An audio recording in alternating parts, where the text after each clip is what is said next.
मैं पाकिस्तान से जुड़ रही हमारी मेहमान आरजू काजमी को सबसे पहले मौका देना चाहूँगा। मेजर जनरल अनुज माथुर, आपकी इजाज़त होनी चाहिए क्योंकि सर आपने सर्व किया है फॉरवर्ड लाइन पर, तो आपकी इजाज़त मिले तो बहुत बेहतर। आरजू, मेरा पहला सवाल आपसे यहाँ पर यही कि डोनाल्ड ट्रंप जो आज भारत को 500% टैरिफ की डेफिनेशन समझा रहे हैं, ये वही डोनाल्ड ट्रंप हैं जो उस दौरान जब ऑपरेशन सिंदूर था तब खामोश थे, कुछ नहीं कह रहे थे। जेडी वांस ने भारत में बात करके, हालांकि प्राइम मिनिस्टर से जब बात हुई हो तब बात हुई हो, डोनाल्ड ट्रंप की नहीं हुई, लेकिन उन्होंने भी कहा था इसमें हमें पढ़ने की जरूरत नहीं है, आगे वो बीच में पढ़े। अब जो कुछ भी हुआ उसमें आज की तारीख में तो आसिम मुनीर जो आपके चीफ ऑफ डिफेंस फोर्सेस हैं वो सबसे ईमानदार शख्स हैं उनके लिए। क्या ऑपरेशन सिंदूर ने वाकई पाकिस्तान के आर्मी के ढांचे में आमूल चूल बदलाव किया है? आरजू, क्या ये आपका मानना है? और अगर ये मानना है तो ये कितना जरूरी आपको लगता है जहां तक बात आपके ईस्टर्न नेबर की है? तो सबसे पहले बहुत शुक्रिया कि आपने इनवाइट किया। और अगर हम बात करें हिंदुस्तान पाकिस्तान की, तो हम तो बचपन से यही सुनते आ रहे हैं कि भारत अटैक कर देगा या भारत हमें खा जाएगा। तो मुझे नहीं लगता कि पाकिस्तान की फोर्सेस कभी भी इतनी लापरवाह बैठी रही हैं कि उन्होंने कोई तैयारी भारत के लिए ना की हो। चाहे अफगानिस्तान हमें बहुत टफ जो है इस वक्त लग रहा है, और अफगानिस्तान की तरफ से जो कुछ हो रहा है उसमें शायद उतनी तैयारी नजर नहीं आ रही या उस तरह से रोका नहीं जा सक रहा। लेकिन ये जरूर है कि अभी आपके इंट्रो में भी जो इंट्रो से पहले भी जो एक आप लोगों ने रिपोर्ट चलाई थी उसमें आपने कहा था कि कमर टूट गई है पाकिस्तान की। तो ऑपरेशन सिंदूर से तो मैं ये बता दूं कि पाकिस्तान की कमर बहरहाल नहीं टूटी है। और यहाँ पर ये ज़रूर हुआ है कि कुछ लोगों ने जो है वो अपने आप को प्रमोट भी कर लिया है, कुछ को मेडल्स भी मिल गए हैं। और हम भी यही पूछ रहे हैं कि जी किस बात के मेडल हैं और किस बात की प्रमोशंस हुई हैं। लेकिन बहरहाल इस बार शायद बहुत दिल से लड़ा गया, और जो कि मेरे ख्याल से तो लड़ाई नहीं होनी चाहिए। लेकिन इससे पहले जितनी भी वॉर्स होती रही हैं हिंदुस्तान पाकिस्तान के बीच में, आप भी जानते हैं कि पाकिस्तान ने ही शुरू की और पाकिस्तान को ही शिकस्त हुई।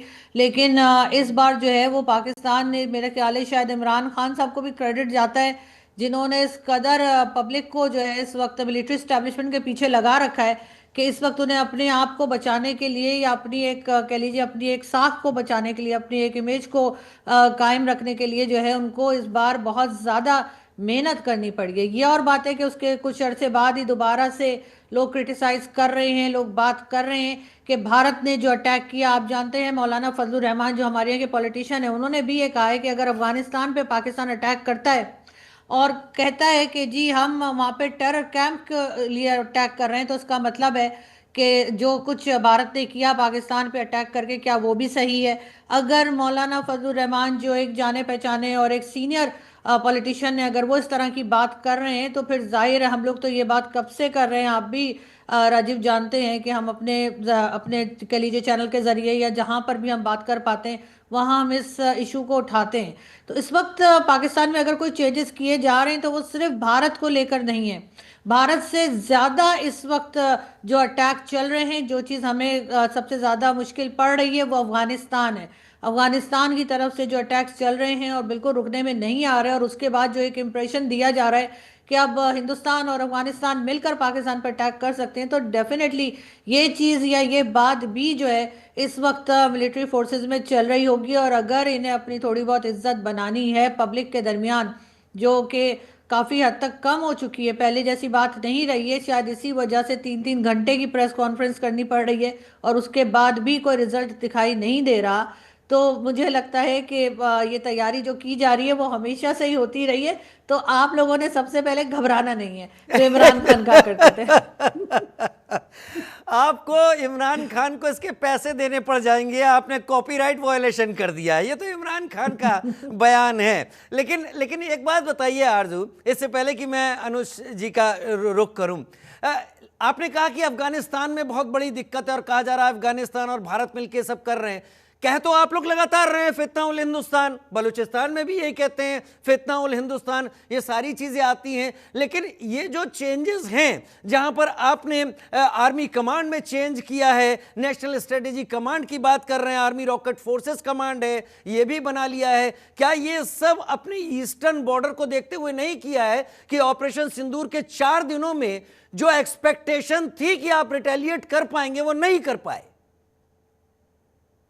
देखिए, बिल्कुल जाहिर है कि भारत को दिमाग में रखे बगैर या भारत का सोचे बगैर तो ये तमाम तैयारियां नहीं होती। लेकिन जैसा मैंने कहा कि इस वक्त आप चाहे जितना मर्जी कहें कि ऑपरेशन सिंदूर की वजह से घबराहट है, लेकिन उससे ज़्यादा परेशानी हमें अफगानिस्तान की तरफ से। और अगर ये दोनों कंट्रीज जैसे बात की जा रही है आपस में मिल जाती हैं और मिलकर अटैक करती हैं, तो पाकिस्तान के लिए इस वक्त ये बहुत बड़ा चैलेंज है। और ऐसे में उनको बिल्कुल अपने एक देखना पड़ेगा, अपनी स्ट्रैटेजी को देखना पड़ेगा, अपनी स्ट्रेंथ को देखना पड़ेगा, और कई चेंजेस जो हैं वो किए जाएंगे। तो उसमें ये कोई नई बात नहीं है, फोर्सेस ऐसा करती हैं और मेरे ख्याल है इसी वजह से किया जा रहा है, क्योंकि आपके यहाँ से भी तो कहा जाता है ना कि ऑपरेशन सिंदूर 2 किया जाएगा। तो अभी 1 में से निकल नहीं पाए हैं और आप लोग 2 की नहीं, हम तरफ जा रहे हैं, तो दूसरी हमारे तरफ अफगानिस्तान है तो। हमारे यहां तो कहते हैं कि अभी बंद ही नहीं हुआ है, पॉज है। यही मैं कह रही हूँ ना, तो अगर वो कब शुरू हो जाएगा आपको बताकर थोड़ी स्टार्ट करेंगे। तो इसलिए शायद कुछ टेंशन और स्ट्रेस है, और ये होना भी चाहिए। अगर ये अलर्ट नहीं रहेंगे तो फिर ये कैसे अपना बचाव कर पाएंगे।